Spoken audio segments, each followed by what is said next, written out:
Hello and welcome to the Brandon Ramacco podcast. I have with me Andrzej Kozlowski again. Thank you, Andy, for joining me again. Hello, it's me again. Andy, what's up? So, Andy, we talked a little bit about spirituality and meditation on our last visit, and I actually got some feedback from the last podcast. Because a lot of my other podcasts are interviewing doctors or mental health counselors, certified mental health counselors, and are involved in talking about like surgeries and physical therapy and ultrasound diagnosis. That's very sort of in the medical community. And so some people were a bit taken aback. What are you doing interviewing someone who is more about spirituality and I don't so I'm addressing it now, and I'm going to have your comment as well. It's because being authentic to yourself, finding your own path through life, there is research that has found that people who do those things live longer. All-cause mortality. If they do a survey of all-cause mortality, people who answer surveys and have a purpose in life or find meaningfulness in life do better. They live longer, and in some studies, it's like a decade longer. And we talked before. There's research studies. People who meditate or do sort of active forms of meditation, Tai Chi, Qigong type activities, they tend, if they have chronic pain, their chronic pain tends to go down. So I would say that talking about these things, it's not that these things don't have research on them. They are beneficial to the person and a person's mental and, let's say, spiritual state. We know that reflects in the physical state. And even though if someone has a broken arm, it's not going to fix a broken arm, we know that there is an impact on the body. And do you have any comments to add to that, to the critics that, oh, it's not scientific enough, don't interview that guy? What's science? Yeah. What is science? See, I got you there. If I would say what is science to me, I would say it's a religion of the 21st century. Because people use it to reach their own goals. There are people that if science hasn't confirmed something, they won't speak about it. Like it would be a religious dogma. And how it all works from quantum perspective is just by observing it, just by measuring, you impact the final result. So then it seems like the mind wants to give you what you're looking for. And if you use spirituality as a tool to explore who you truly are, then you will see what is blocking you. Meditation can be of great asset to your life. I'm not saying it's a holy grail, but it can be a way for you to identify what's holding you down. And by that, I mean any emotions, and unprocessed emotions might and most likely will cause any diseases in your body, because the pain is a messenger for you to explore what exactly is going on within your body. And if you can put awareness with your mind on the body, eventually you will realize that there are always sensations and there's always going on. And if you can identify what exactly is it, and this is why meditation exists in the first place, you can let go of that thing. You can dissolve that thing into nothingness like it never existed. So the thing that was holding you back, now it's propelling you in the future.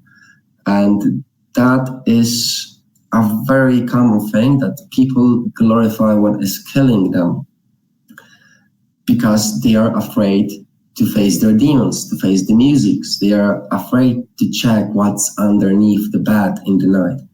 And the funny thing is, there's absolutely nothing. We are afraid because we have attached emotions to it. And through that, we are not able to explore if it's serving us or not. And that is what matters. If you can use science or medical studies for your own benefit, please do so. If you're able to use spirituality as a tool to grow, please do it as well. Ideally, you want to be able to choose from both. Yeah. You can choose what works from science to your benefit and choose what's working from meditation to your benefit. I'm laughing here because that's exactly what I wrote down in my little note so I don't forget things while you're talking. I don't care what it is as long as it helps someone. True. And as long as it helps you, then get as much help as you can from both sides. If it's helping. And funny thing is, like, if what we observe, we give value to, and what we observe is getting stronger because where we put our attention, that's where our energy goes. So it seems we can be healthy just by changing our thoughts, but we need to be conscious of our thoughts.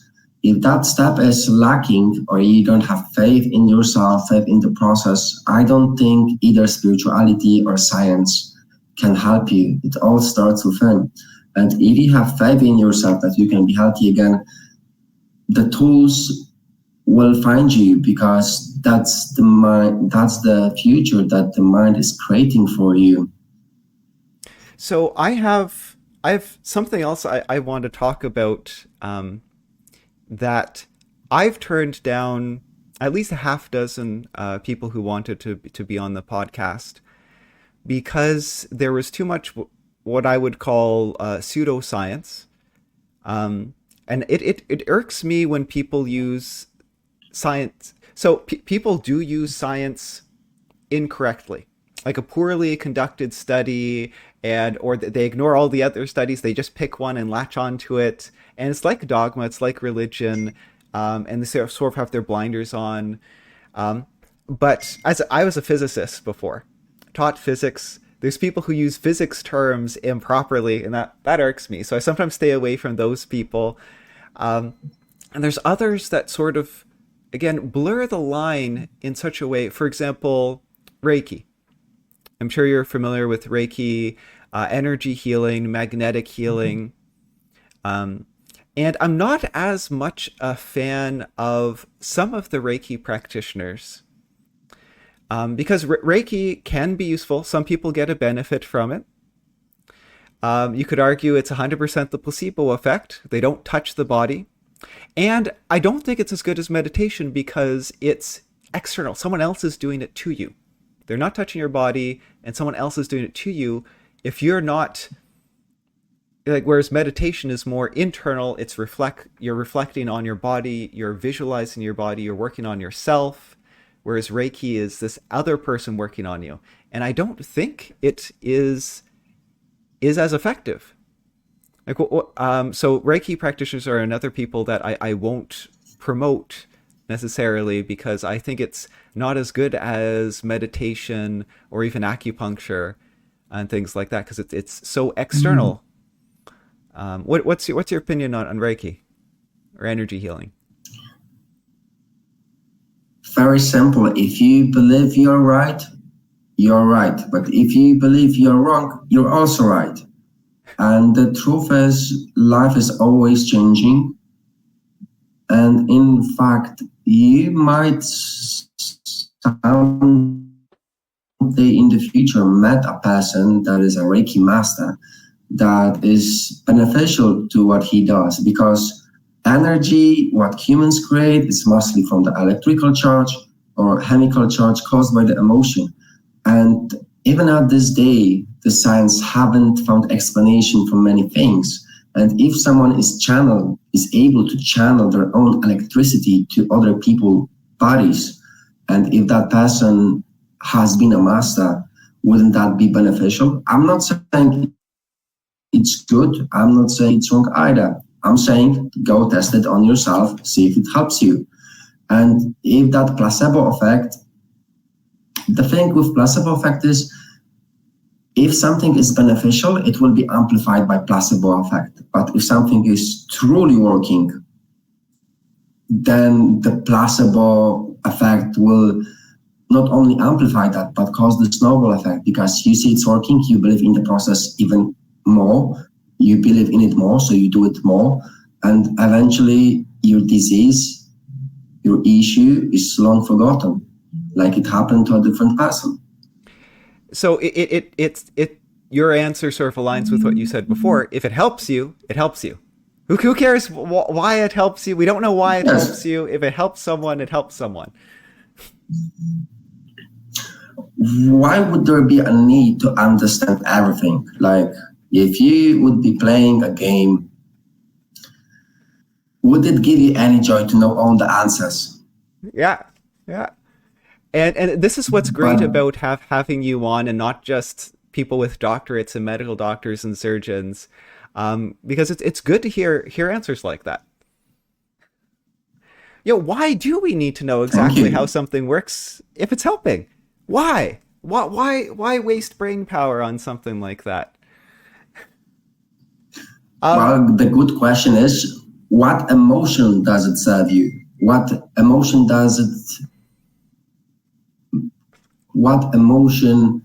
is it coming from? Is it coming from fear that you need to control the results?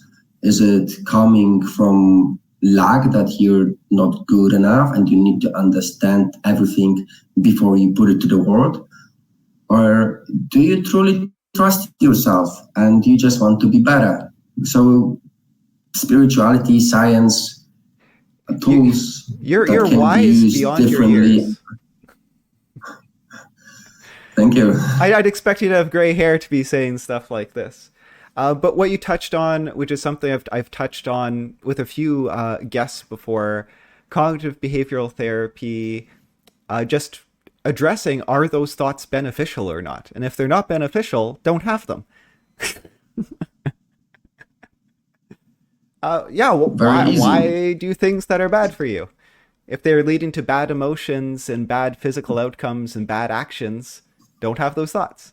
Have thoughts that lead to good emotions and good actions.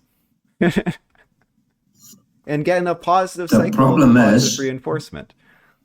Yes.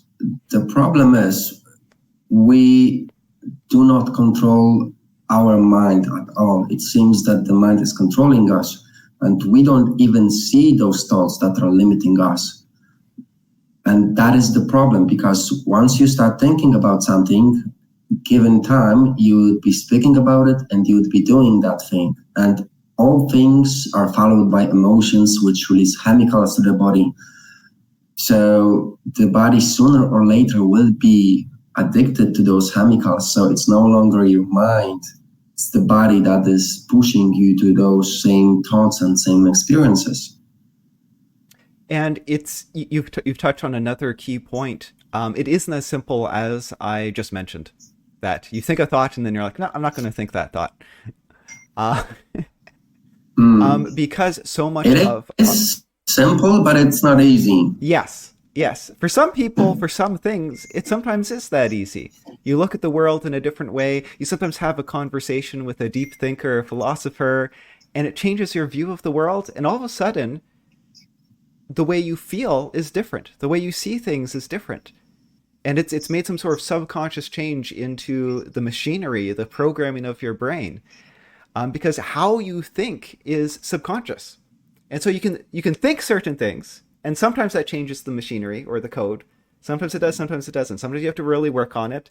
Sometimes you have to talk with people. Sometimes it has to be an experience that changes that. And it's, so it's sometimes easy, sometimes not easy. Actually, I want to... As they say, all flowers bloom in due time. Maybe a little off topic, but maybe something you haven't heard of, because I didn't know about this until I started to so I was a physicist first. But I didn't know sort of the body worked this way until I did biophysics and started to teach biophysics, actually, about how actually electricity flows through the body for the most part. I thought it flowed through the body the same way electricity flows through wires. And I think a lot of people, so I'm not saying that there isn't another type of energy. I'm talking specifically about electrical charges. The way electrical charges flow through the body, when you actually look at the mechanics of it, it's different from a wire. So if I flick a switch and I have a metal wire that's going across, the wire has to be plugged in at both ends. It has to be a complete circuit. Whereas a nerve, it doesn't have to be a complete circuit because the machinery is different. So when you flick a switch, it completes a circuit. So both ends have to be connected to whatever is generating the electric potential, the battery, let's say, or the power company. And then the electrons, so this creates an electric field through the wire, and the electrons start flowing. Not all the electrons, just the most superficial electrons of the atoms start flowing. Now, the flow starts immediately because the electric field is set up at the speed of light. So the flow starts immediately, but the actual electrons move very slowly, or the average motion is very slow, because they all sort of move one step at a time. So they're actually moving like so slowly through the wire, but electricity we think of as instant because they're all moving at the same time. In a human body, our nerves, the electrical charge isn't flowing up and down the nerves. What it is our nerves have a difference of charge from the inside to the outside. And we have little pumps all the way down our nerves to pump ions, sodium ions, chlorine ions. That's why salts are so important, right? So salts, they pump salts back and forth to maintain a charge difference between the inside and the outside. And what happens is that when it wants to send a signal, it starts to basically open the floodgates and there's a charge difference. And the next opening, which is, half a centimeter down the line, there's charge sensors, senses that there's been a nearby change in charge across. And it also opens. So it's a chain reaction. It's sort of a wave all the way down the nerve, and then pump things back to normal, ready for the next signal. So it's this movement across all the way down the nerve, rather than something going down the nerve or up the nerve. It's sort of like people doing the wave in a stadium, and I thought, or sort of like telephone. A childhood game of you whisper to someone, they whisper to someone, they whisper to someone, and that happens all the way down your nerves. And it's just so neat how the body evolved a way of doing that, because we're not made of metal wires. I don't know. Have you heard of that before, or is that new information to you? That might be new to a lot of my audience. This is the first time I've been exposed to this. But the human body is constantly adapting to the new environment. If you compare how people used to live approximately 100 years ago, and you would take that person from that time frame to the current times, I'm pretty sure she won't be able to survive with all the toxins, all the plastics. It would be too much for the liver. So this evolution process is actually adaptation. And the only goal is to survive. And since we live in this day and age where there aren't any real threats to us, it seems like we lost this ability. If there's no survival of the fittest, then there is no evolution. Yes. There are some thoughts that if you actually did transport... In fact, I watched a seminar 2 nights ago, and he was making a case that if you did transport someone from 1 million years ago, some of the earliest humans, that they might actually do a little bit better than modern humans. And this is his argument, and that they were consuming hundreds of species of different plants. They were just taking different plants, putting them in their mouth. Oh, is this killing me? No. Okay, I didn't die. Maybe my tongue got numb. Maybe I got sick for a week. Because they were constantly just trying different plants and eating all sorts of plants. And our body seemed to evolve over time, being used to being filled with phytochemicals, plant chemicals, because our body absorbs them in our small intestine. We have plant chemicals floating around in our body. And research is finding more and more that when we give people plants, whether it's changing their diet or just outright just giving someone a plant basically as medicine, eat 2 pieces of cauliflower or broccoli a day, it actually behaves like medicine, or it enhances medicine, or it enhances detoxification, or enhances the liver. And some people think that, well, we evolved with plant chemicals in our body. If we don't have plant chemicals in our body, then our body hasn't evolved for that. We actually can't work at maximum capacity if we're not consuming enough plant chemicals. That's why plant chemicals seem to have such a beneficial effect, almost a medicinal level effect. So many curcumin, for example, and actually I mentioned broccoli is like magic for so many hormone problems and for detox problems. Broccoli is recommended for all those people because broccoli has multiple things in it. And it's not just one active ingredient. There's multiple things in broccoli that seem to just help with multiple processes in the body. Seems to accentuate, as I mentioned, detox and producing hormones and the balancing hormones. Our body almost doesn't work without broccoli, in a way. So I know I may be an antagonist to your statement that if you brought in an old human here that they died of all the toxins, and maybe they'd quickly die because they wouldn't be adapted to our foods.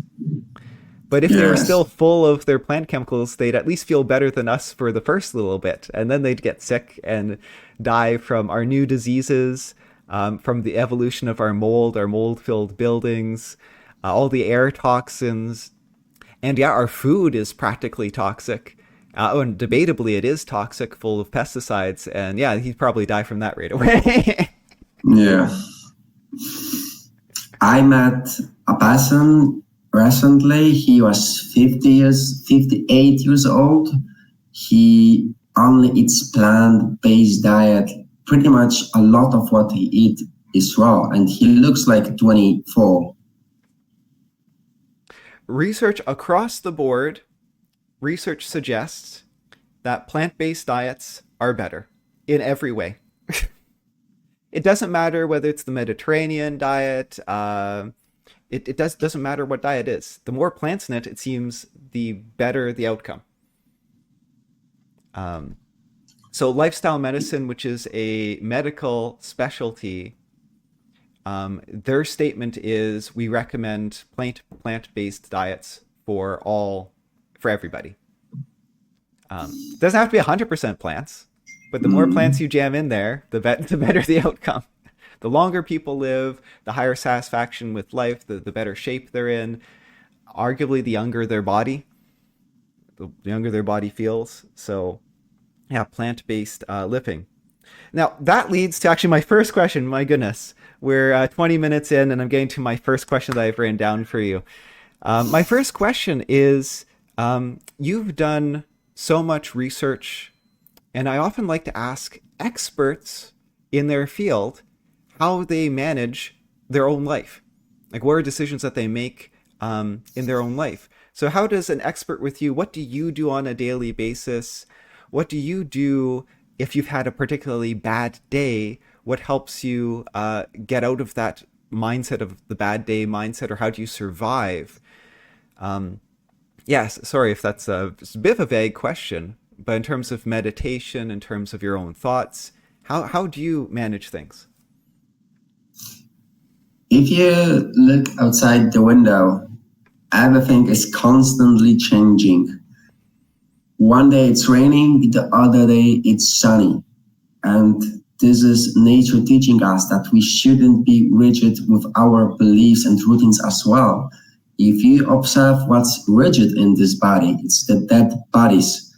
And by being rigid, it's like saying, from now on, I will only wear long blouses when I go out. But it might be very sunny. you don't know what's best for you this day.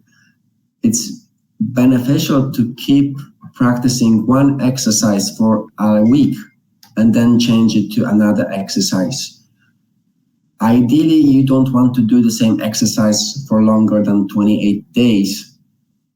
And any exercises that starts with Tai Chi Chuan, Qigong, Kung Fu will be beneficial if you are using them and not allowing them to use you. As in, what's important is not to exercise more than 50% of your potential, because other than in those scenarios, you're draining your energy instead of building it. People in the West have this tendency to work a lot, depleting their energies. And this is what is called in the West a burnout, or a deficient of being, when there are not enough fluids, because you generate so much heat that it's burning all the fluids. And if that overheat starts with any internal organ, it's very hard to fix it. So you should train in a way that is beneficial for you and is building you, not to have obsession of the ego or the mind that I should do this and that many reps and sets. In fact, if you notice, for example, to compare Shaolin monks, they train every day, they train several times a day, they train several hours each day, but they view it completely differently. First of all, they don't do reps or sets, and they practice to the point that they all can think about is breathing, the inhale and exhale. So it makes you completely present in the moment, which we lack because we're going to go to the gym, we're going to drink coffee, we're going to take some supplements, we're going to go as hard as possible, and then lay in the bed feeling how weak we are feeling right now. And that prolonged lifestyle will have its effect on the body, because the lifestyle or the posture, how we walk, have a significant impact on our health. And if we cultivate what is not good for us, there won't be space for the things that are beneficial to us. It's like having a garden and you weed the plants instead of weeding the weeds, and then you notice that there are no plants that would give you fruits. So my suggestion is start very slowly. Even a few minutes a day are perfectly fine.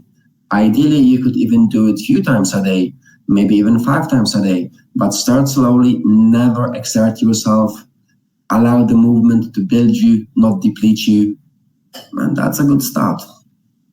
To build you, not deplete you. Oh, such good sayings. And it's true if, again, people using their science as dogma, well, they might look that, well, fatigue and depression, oh, I'm supposed to exercise because those things help that. Well, you can do too much. You can have too much of a good thing. And people just go until their body absolutely collapses. And that can be a bad thing. I will say that sometimes pushing your body can build you up in a way, because you hit that flow state. I think everyone, maybe I think a lot of people haven't done it since childhood, but it's that running full out, that adrenaline that's chasing after the frisbee, that running after the dog, that you're not really thinking about the exercise as an exercise, as you're thinking about the activity, you're thinking about the experience of doing that. There's people who get completely exhausted dancing. And, well, for some of those people, it's still possible to do too much. But they get so exhausted dancing, they haven't danced ever, and that they're 40 and they take a ballroom dance class. And I've heard so many stories of people who start dancing in their 40s, 50s, 60s, get more and more energy. It energizes them for the whole week. Even though they're drenched in sweat sometimes, but it builds them instead of taking them down. So that 50% level, maybe it's different depending on the activity, because it's it depends on whether the activity itself, I think there's, yeah, I The don't even know how to word intention, it. the Intention, intention, enjoyment. because let's say you're exercising, but you're using it to punish yourself, and you're like, oh, I need to train for an hour. And a long time, that would be so much more depleting to you than dancing. And dancing overall is a very good activity just to let loose, to feel the love. So if you do something out of love to yourself, it would be hugely more beneficial than if you're doing something just to punish yourself or have these rigid rules. I need to train 1 hour in the morning. That's not sustainable for the long term. Or you need to learn how it to be sustainable. I again, it's great having you on and having your insights, because you sort of take we bounce things off, and what your conclusion, your sort of final statement, sort of sums it up so well. Maybe we'll get to another question here, and this is sort of about your background. When we first met, and it wasn't on the last podcast, we talked a little bit that you had a sort of traditional Chinese medicine story, which sort of got you in the mindset of, alternative therapies. And I thought maybe the audience would benefit from that story. It's what serves you best. And I have been lucky enough to meet this master that was using traditional Chinese medicine to heal and guide people. And not only he was wise, but he used to know everything about you once you reached his door. Obviously, he never said that. And he used to do activity called pulse reading to see the state of your organs. So I was going to him for a while, and since I was stupid young kid, was really pushing myself. I wanted to run a marathon, but I didn't want to run. I wanted to do only strength training. So I actually did endurance training, but it was absolutely absurd amount of one-legged squats that I was doing on daily basis. It was really, really big amount. And I was working a lot, not sleeping. And eventually what happened is I didn't run the marathon. My body just broke to pieces the day before. I couldn't breathe. I didn't know what's happening. I went to a doctor and he didn't know as well. He's just made me do all those different tests that I need to check this and that, yet they weren't able to find anything. And then I went to another doctor and to another doctor and to another doctor, yet nothing could be found. And the conclusion is, well, we're just going to give you some steroids and you're going to be fine. And that took like 2-3 weeks and I still wasn't getting any better. But hopefully I had a visit with this person that uses her herbs as well. And he just looked at me, he touched my wrist, and he started me asking the questions that he always does, which is rhetorical questions. Have you drank a lot of coffee? I did. I drank gallons of coffee. Have you slept badly? I did. I slept very badly. Have you been in a room with AC? I did. I have been in a room with AC. Have you trained a lot? Too much? Obviously, I was. Okay, so you depleted your energy, and this is what you need to do. I'm going to give you some heads, and you're going to be perfectly fine in 3 days. And this is exactly what happened. And so many people have those kind of stories with him. It's like, I recall there was another patient of his that had some anti-patient problem and she couldn't use her bowels at all. And she was in the hospital, they didn't know how to fix it. And eventually they asked her if that happened before, and she's yes. So they asked her, how did she fix that? And I know this person that heals people with herbs and acupuncture. I went to him. And they're like, oh my God, what are you waiting for? Go to him right now. And yeah, he helped her. So I'm going to jump in here for the audience and add a little bit to this, because if you Google acupuncture evidence, you won't find a lot of supportive evidence, except for there's some good evidence about pain. Now, again, we talk about the dogma already of science.